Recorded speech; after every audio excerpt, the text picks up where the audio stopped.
Hello guys, साफी smart classes में आपका स्वागत है। जैसे कि हम चल पढ़ रहे हैं ठोस अवस्था सॉलिड स्टेट नाम का चैप्टर। उसमें हम पढ़ चुके हैं क्रिस्टलीय ठोस, एक क्रिस्टलीय ठोस। ठीक है गाइस, उनमें अंतर, ठोसों में अंतर। उसका हमने पढ़ा यूनिट सेल, एकक कोष्टिका और एकक कोष्टिका के प्रकार कितने होती हैं, SCC, BCC, FCC। SCC में कुल कितने होते हैं, एक। BCC में कुल कितने होते हैं, दो। FCC में कुल कितने होते हैं, चार। ये बात हमको दिमाग में फिक्स करनी है बहुत अच्छे से। SCC में कुल कितने होते हैं, एक। BCC में कुल होते हैं दो। FCC में कुल कितने होते हैं, चार। ठीक है, आगे देखिए हमारा टॉपिक है संकुलन क्षमता। ठीक है, संकुलन क्षमता होती क्या है, किसी क्रिस्टलीय जालक में गोलों द्वारा घेरा गया आयतन। एक हमारा क्रिस्टल जालक है, एक हमारा क्या है, क्रिस्टल जालक है। उसमें गोलों द्वारा घेरा गया आयतन, यानी गोलों ने कितना आयतन घेर रखा है, वह प्रतिशत भाग गोलों द्वारा घेरा गया आयतन और यूनिट सेल का कुल आयतन, यूनिट सेल का कुल आयतन और गोलों द्वारा घेरा गया आयतन का अनुपात क्या कहलाता है, संकुलन क्षमता कहलाती है। जैसे हमने लिखा संकुलन क्षमता बराबर गोलों द्वारा घेरा गया आयतन, क्रिस्टल जालक में गोलों द्वारा घेरा गया आयतन और यूनिट सेल यानी कि कोष्टिका के आयतन के, यूनिट सेल का कुल आयतन के अनुपात को संकुलन क्षमता कहते हैं। क्या कहते हैं भाई, संकुलन क्षमता कहते हैं। ठीक है, और हमें प्रतिशत में निकालना तो गुणा कैसे कर देते हैं, 100 से गुणा कर देते हैं। ठीक है, तो देखिए संकुलन क्षमता बोलते हैं चलो पैकिंग इफिशियंसी। क्या बोलते हैं, पैकिंग इफिशियंसी। गोलों द्वारा घेरा गया आयतन, गोले कितना आयतन घेरा यूनिट सेल का, ये होंगे गोलों की संख्या, गोलों की संख्या गुणा एक गोले का आयतन, गुणा एक गोले का आयतन बटे यूनिट सेल का कुल आयतन।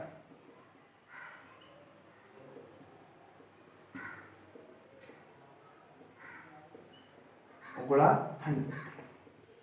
ठीक है, पैकिंग इफिशियंसी बराबर गोलों की संख्या, गोलों की संख्या को प्रदर्शित करते हैं Z से। ठीक है, गुणा एक गोले का आयतन। गोले का आयतन क्या होता है भाई, गोले का आयतन होता है 4/3 पाई आर घन या पाई आर क्यूब। क्या होता है, 4/3 pi R cube upon unit cell का कुल आयतन। ये हमारी यूनिट सेल है, मानो इसकी विमा A है, इसकी विमा कितनी है, A। तो यूनिट सेल का कुल आयतन कितना होगा, यूनिट सेल का जो होता है हमारा घन होता है, घन का आयतन होता है भुजा की घात 3 या भुजा क्यूब। तो क्या हो जाएगा ये A क्यूब गुणा 100। ठीक है, गुणा 100। ये हमारा फॉर्मूला बनकर आ गया संकुलन क्षमता। ये हमारा संकुलन क्षमता फॉर्मूला बनके तैयार हुआ है। ठीक है, तो गाइस ये जेड कहाँ है, देखिए अगर हम SCC के लिए निकालेंगे, SCC के लिए तो जेड का मान कितना होता है, 1 लगा दिया करेंगे। BCC की संकुलन क्षमता निकालेंगे, जेड का मान कितना लगा देंगे, 2 लगा देंगे। FCC की संकुलन क्षमता निकालेंगे तो जेड का मान कितना लगा देंगे, 4 लगा देंगे। ठीक है गाइस, तो गाइस हमारा नेक्स्ट क्वेश्चन है सरल घनाकार यानी कि SCC यूनिट सेल की संकुलन क्षमता तथा यूनिट सेल का रिक्त आयतन ज्ञात कीजिए। मैं आपकी जानकारी के लिए बता देता हूं, ये 2019 यूपी बोर्ड एग्जाम मुरादाबाद में यही क्वेश्चन आया था। ठीक है गाइस, तो इसको सॉल्व करते हैं। तो पहले देखते हैं सरल घनका यूनिट सेल, सरल घनका एससीसी की बात चल रही है, तो एससीसी तो आप जानते हैं, एससीसी का एससीसी यूनिट सेल बनाते हैं, एससीसी ये होती है ना।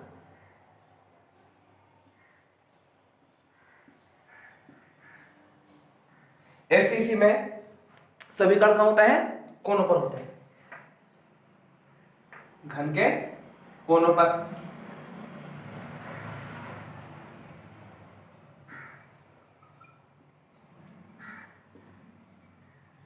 ठीक है गाइस, और अगर रियलिटी की बात करूं, मैंने आपको पहले बताया था, ये 8 गोलों से मिलकर एक, जब उनके 8 गोलों को, 8 गोलों के कोण सॉरी केंद्रों को मिलाया जाता है, तब जाकर हमारी यूनिट सेल बनती है। देखिए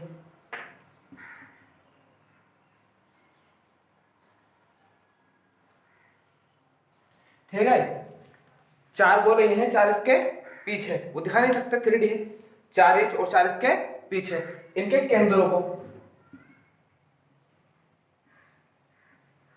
आपस में मिलाया जाता है।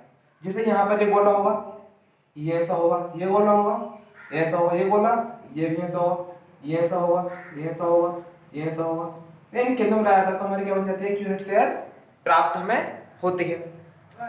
गोले की त्रिज्या कितनी होती है, r, गोले की त्रिज्या कितनी होती है, r। ठीक है, अगर पहले मैं आपको अच्छा बेहतर समझाने के लिए एक काम बताइए, यूनिट सेल में कितना घेरा हुआ आयतन है, यूनिट सेल का तो सिर्फ इतना ही है ना, समान क्षमता होती है, यूनिट सेल सिर्फ ये भाग दिया हुआ है ना यूनिट सेल के अंदर। ठीक है, ये हमारे यूनिट सेल का भाग है। गोले की त्रिज्या होती है r, और घन की बीमा, जैसे हमारी घन की बीमा थी, ये कितनी होती है, a, घन की एक बीमा कितनी होती है, a, तो घन की बीमा कितनी होगी, a। ठीक है, तो दिखाई दे रहा है साफ साफ आर आर, यानी कि a बराबर कितना है, 2r। तो सॉल्यूशन करेंगे, सॉल्यूशन करेंगे, a बराबर 2r, कहां से आया, चित्र से, लिख देते हैं चित्र से। ठीक है, a बराबर 2r। और गाइस संकुलन क्षमता निकालने के लिए हमें सिर्फ a और r में, यानी कि घन की बीमा और गोले की त्रिज्या में रिलेशन चाहिए होता है।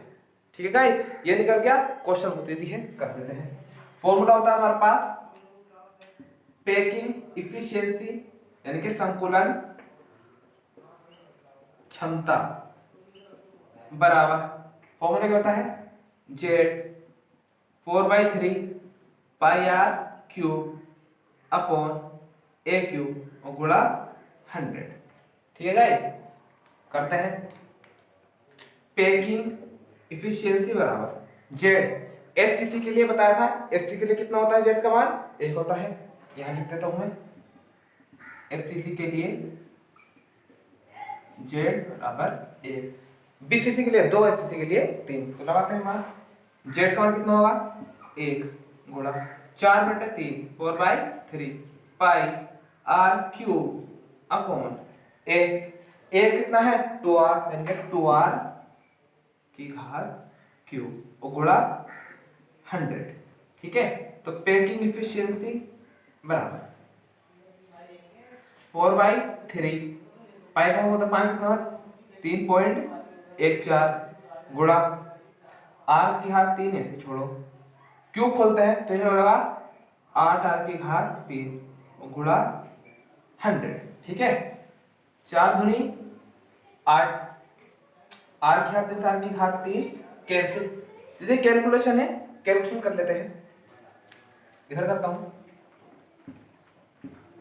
पैकिंग इफिशियंसी बराबर ऊपर कितना बचा, 3.14, नीचे है 3 गुणा 2 को इसके साथ लिखते हैं, गुणा 2 और गुणा 100, ये 1 2 को हटाए, नीचे कितना आएंगे, 2 0 आ जाएंगे, 100 से 100 कैंसिल, ये बचा हमारा पैकिंग इफिशियंसी बराबर कितना हो जाएगा, ये होगा अपॉन 6, भाग करके लगभग आता है हमारा 52%, कितना आता है, 52%, तो हमारी संकोचन क्षमता कितनी आ गई एससीसी की, 52%। ठीक है, निकाल लेते हैं, इधर निकाल देता हूं मैं, रिक्त आयतन, ठीक है, रिक्त आयतन।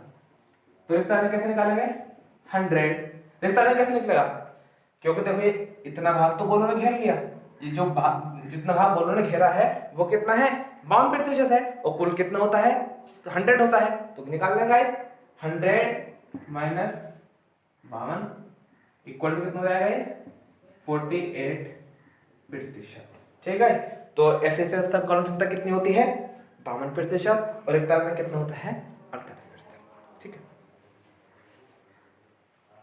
हमारा नया क्वेश्चन है, फलक केंद्रित घनाकार यानी कि एफसीसी यूनिट सेल की संकुलन क्षमता तथा रिक्त आयतन ज्ञात कीजिए। तो बात चल रही है एफसीसी की, एफसी यानी कि फलक केंद्रित घनाकार। तो एफसीसी का चित्र बना लेते हैं। एफसीसी में क्या होता है? जो कण होते हैं वो सभी कोनों पर तो उपस्थित होते ही, सभी कोनों पर तो उपस्थित होते ही यूनिट सेल के। उसके अलावा एक एक कण फलक केंद्र पर होता है।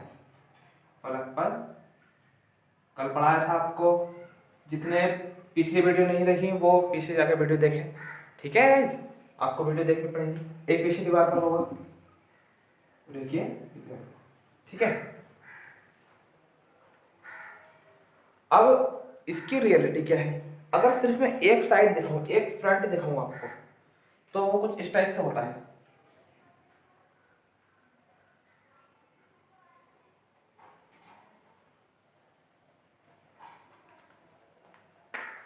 एक गोला फलक पर होता है,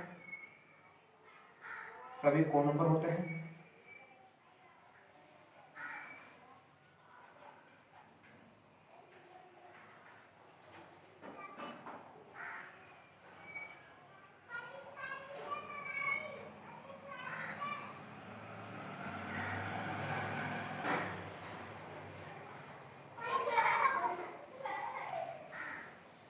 सभी कोनों पर होते हैं। अगर हम पता लगाएं ये कितना होगा, गोले की त्रिज्या है r होगी, ये पूरा गोला है, ये दूरी कितनी होगी? 2r होगी, ये गोले की त्रिज्या है, ये कितनी होगी? r। ठीक है, तो कहीं नाम दे देते हैं, और ये हमारी बीमाएं कितनी होती हैं? a होती है। चलो इसको कट कर लेते हैं। ठीक है, जो हमारा अंदर भाग है वो कितना भाग अंदर होगा यूनिट से? यही भाग तो अंदर है हमारा। कटने के बाद कुछ टाइप से दिखाई देगा।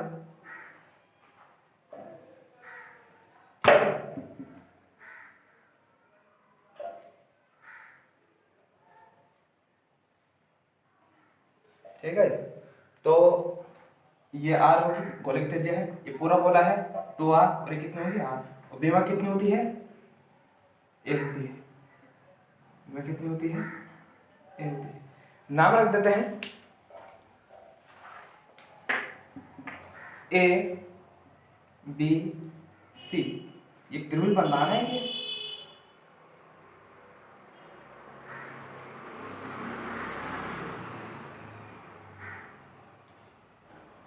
ये त्रिभुज बन गया, त्रिभुज ABC।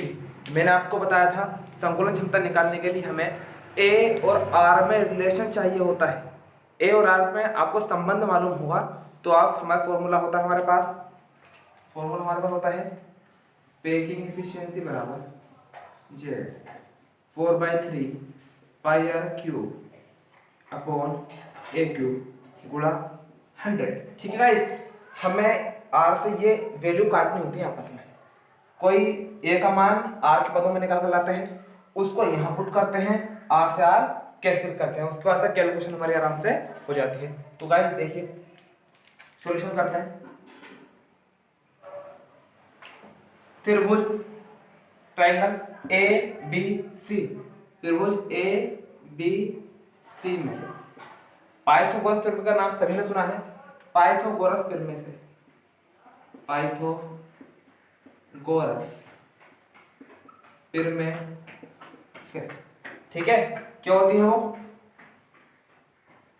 कर्ण स्क्वायर बराबर लंब स्क्वायर प्लस आधार स्क्वायर, यानी पाइथागोरस में होती है। कर्ण कितना है AC स्क्वायर बराबर, ठीक है, डायरेक्ट लिख लेते हैं। AC कितना है R 2R और R कितना है क्या 4R, कितना है भाई देखो R 2R 3R और 4R, कितना हो जाएगा 4R स्क्वायर बराबर लंबी कितना है A स्क्वायर, आधार कितना है A स्क्वायर, 4R स्क्वायर बराबर ए हो रहा है कितना हो जाएगा 2A स्क्वायर, छूट जाएंगे ना, इससे मैं ए की ए स्क्वायर वैल्यू निकालता हूँ, तो ये हो जाएगा हमारा A स्क्वायर बराबर 2 से काट दो 2 बार, तो ये 2R स्क्वायर, यहाँ से ए की वैल्यू निकालूंगा, रूट हटाना है, यहाँ से स्क्वायर हटाना है, तो ये √2R, तो हमारे A और R में से निकल के आ गया, ए बराबर कितना आ गया हमारा 2R, ठीक है। तो बस अब लगाएंगे मान।